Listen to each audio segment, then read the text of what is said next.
बहू का साया। नीलम की उसकी बहू पारुल से खूब पटती। दोनों सास बहू नहीं बल्कि माँ बेटी की तरह रहते, जिसे सारा मोहल्ला भी अचंभे से देखता। क्या कर रही है सास बहू? माफ करना, बहू तो बहू लगती ही नहीं है। क्यों? बहू कैसी लगती है? क्या उसके सर पर सींग होती है? नहीं नहीं, आंटी के सर पर तो नहीं है, मतलब बहू के सर पर सींग नहीं होती क्योंकि वो भी तो बहू है। अरे बहू के सर पर पल्ला होता है, आंखें नीची होती है और वो सिर्फ किचन में रहती है। लेकिन तुम्हारे यहाँ ना सास दिखती है किचन में, ना ही बहू। पता नहीं खाना खाते भी हो या नहीं। देख कमला, खाना तो हम खूब खाते हैं और हर दिन कुछ अलग और नया खाते हैं, लेकिन जो बनाते हैं ना साथ मिलकर बनाते हैं।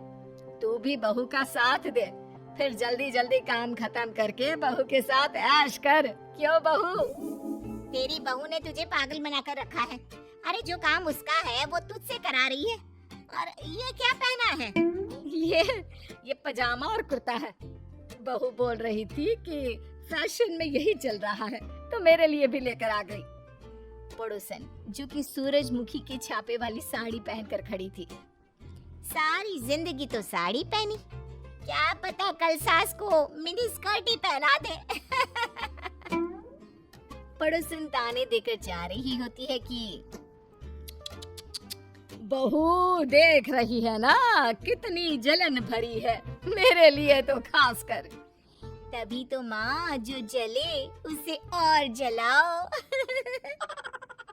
एक रोज बहू सास के पास आती है और गले लगा लेती है। अरे क्या हो गया मेरी गुड़िया को? माँ, आज बेटी दिवस में आपने मेरे लिए पोस्ट डाली है। बहू को बेटी दिवस की शुभकामनाएं कौन देता है माँ? तू मेरी बेटी ही तो है, ये तो मानने वाली बात है बेटा। लेकिन कहते हैं ना, जमाने की नजर लग जाए तो अच्छा खासा घर खराब हो जाता है। किसी कारण से बहू की डेथ हो जाती है। उसके जाने के बाद उसकी फोटो के सामने, मेरी बहू को कोई वापस ला दो, मेरे जाने की उम्र में वो क्यों चली गई? माँ, आज उसे गए 1 महीना हो गया है।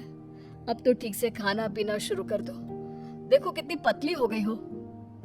खैर, लोगों की सलाह पर बेटा दूसरी शादी कर लेता है। शादी के बाद नई बहू, माँ जी कब तक गम में बैठी रहेंगी? ये लीजिए खाना खा लीजिए। सास नई बहू के हाथ से खाना लेकर फेंक देती है। मुंह मत दिखाना दोबारा। चली है मेरी बहू की जगह लेने वाली। और हाँ, उसके कमरे में ना तो उसके कपड़े और ना ही उसके गहने। किसी भी चीज को हाथ लगाने की कोशिश भी मत करना। बहू डर जाती है, वो वहाँ से चली जाती है। फिर रात को, माँ क्या हरकत है ये? आपने राधिका का दिया हुआ खाना फेंक क्यों दिया? अरे वो मर गई है, आपकी बहू अब राधिका ही है। नहीं, बिल्कुल नहीं, मेरी बहू ये कभी नहीं हो सकती। वही राधिका सास को मनाने की बहुत कोशिश करती, लेकिन सास को तो बहू के जाने का शौक लगा हुआ होता है। माँ को खाने में खीर पसंद है, आज मैं खीर बना देती हूँ। राधिका खीर बनाने लगती है, जिसकी महक से सास खुश हो जाती है। ये महक, ये तो मेरे बहू के हाथ के खीर की है। मैं जानती थी कि वो जरूर यहाँ आएगी। सास किचन में जाती है और देखती है कि राधिका खीर बना रही होती है। वो मेरी बहू पारुल कहाँ है? मुझे क्यों नहीं दिखाई दे रही? माँ जी, मैं हूँ यहाँ पर, मैं बना रही हूँ खीर। पारुल तो अब नहीं रही ना। तो तू क्यों मेरे और मेरी बहू के किचन में घुसी? हाँ, हट हट यहाँ से, मैं बनाती हूँ खाना। सास राधिका को किचन से निकाल देती है और खुद काम करने लग जाती है। तभी वहाँ पड़ोसन आ जाती है। अरे नीलम, क्यों परेशान रहती है? माना तेरी बहू हीरा थी, लेकिन जो आई है उसे भी तो समझ। वो भी तो कुछ सपने लेकर आई होगी ना। किसे समझूं? नहीं, वो मेरी बहू नहीं है। मेरी बहू का साया तो यही है। राधिका पड़ोसन को पानी लाकर देती है। राधिका बहू, नीलम और पारुल मोहल्ले में मिसाल हुआ करते थे। मैं भी कई बार यहाँ से लड़कर जाती। बहुत जलन होती थी मुझे इन सास बहू को देखकर।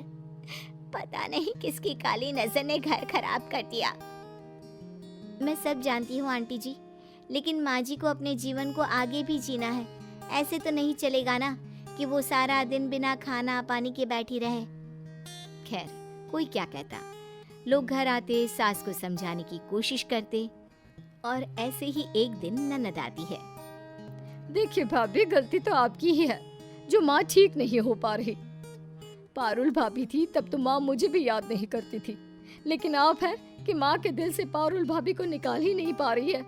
अगर ऐसा है तो भैया ने तो शादी करके गलती ही करती है। राधिका को ननद की बात पर बहुत गुस्सा आता है, लेकिन वो करती भी क्या, शाम को पति से कहती है, मैंने हर काम करके देख लिया, लेकिन तुम्हारी माँ को पुरानी बहू की याद ही हमेशा सताती रहती है। मुझे लगता है मुझे अब इस घर से चले जाना चाहिए। देखो, हिम्मत मत हारो, मैं कोई उपाय करता हूँ जिससे माँ अब तुम्हें बहू मानने लगे। अगले दिन नहा धोकर राधिका पारुल की साड़ी पहन लेती है और सास को चाय देने जाती है। उसे लगता है कि सास पारुल की साड़ी में उस पर पारुल का अक्स देखेंगी, लेकिन हिम्मत कैसे हुई तेरी, हाँ, मेरी पारुल की साड़ी पहनने की? सास सारी गर्मा गर्म चाय राधिका पर गिरा देती है, जिससे वो जल जाती है। माँ जी, आज तो मैं नहीं जाऊंगी, चाहे जो भी हो जाए। आपको मुझे बहू के रूप में अपनाना ही होगा, या फिर सास राधिका को बहुत भला बुरा बोलकर कमरे से धक्के मारकर निकाल देती है। बड़ी आई मेरी पारुल की जगह लेने वाली। सास सो जाती है, लेकिन तभी उनके सपने में पारुल आती है। मेरी बच्ची, मेरी पारुल, कहाँ चली गई तू? माँ, मैं कहीं नहीं गई, बस राधिका बनकर आपका ख्याल रखना चाहती हूँ। माँ, वो मेरी जगह ले, यही मैं चाहती हूँ। तू ये चाहती है कि तेरे पति के साथ वो रहे? तू चाहती है कि मैं उसे बहू मान लूं? नहीं बेटा, नहीं, मुझसे ये नहीं होगा। माँ, जब मैंने कह दिया तो कह दिया, क्या आप मुझे खुश देखना नहीं चाहती हैं? सास पारुल को देख रही होती है कि वो गायब हो जाती है। ये मेरी बहू नहीं, उसका साया था। वो मुझे समझाने आया था। अब से मैं वही करूंगी जिससे वो खुश रहे। पानी, पानी, पानी, प्यास लगी है। तभी राधिका सामने पानी का ग्लास लेकर आ जाती है। उसका हाथ जला होता है। ये मैंने मैं बहुत गंदी हूँ, मुझे माफ कर दो। पारुल भी चाहती है कि मैं तुम्हें बहू मानूं। नहीं माँ जी, आप क्यों माफी मांग रही हैं? गलती मेरी थी, मैंने ही पारुल की साड़ी पहन ली थी। अब उसका सब कुछ तुम्हारा है बहू।